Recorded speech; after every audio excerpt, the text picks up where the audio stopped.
রাত্রি এটা হচ্ছে তোমার আমার চিলক্সের ফেভারিট খাবার একদম আচ্ছা favorite। খাও দেখি তো। এই সসটা অনেক মজা, টার্টার সস। হুম হাত দিছো? এই যে ফিশ টস। ওয়াও সুন্দর আছে। মজা না? আর এই দিক দিয়ে আমরা এই তোমার ফেস দাও। আমি একটু হাত দিয়ে এদিক দিয়ে হলো কোক, এই সাইডে হলো আমাদের।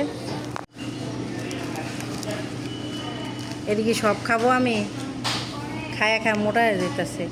যতই চিন্তা করি ডায়েট করব করতে পারি না, কারণ বাইরে আসলেই খালি খাইতে ইচ্ছা করে। তবে এটা সবচেয়ে বেশি এটা মজা লাগে আমার কাছে। আর কোক তো এটার সাথে না হলে হয়ই না।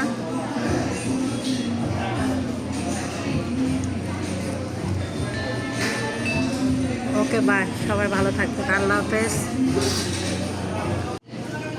হ্যাঁ আমাদের রাইসটা আসতে একটু সময় লাগছে, অবশেষে আসছে। এটার সাথে একটা চিকেন দিয়ে নেই, এটা নেই, এটা নিব না, এটা ঠিক আছে। এরকম আর এটার সাথে এবার রাইস সহ এটা এতগুলো খাবো, খায়া খায়া তো অনেক মোটা হয়ে যাবো গা। তোমার খাও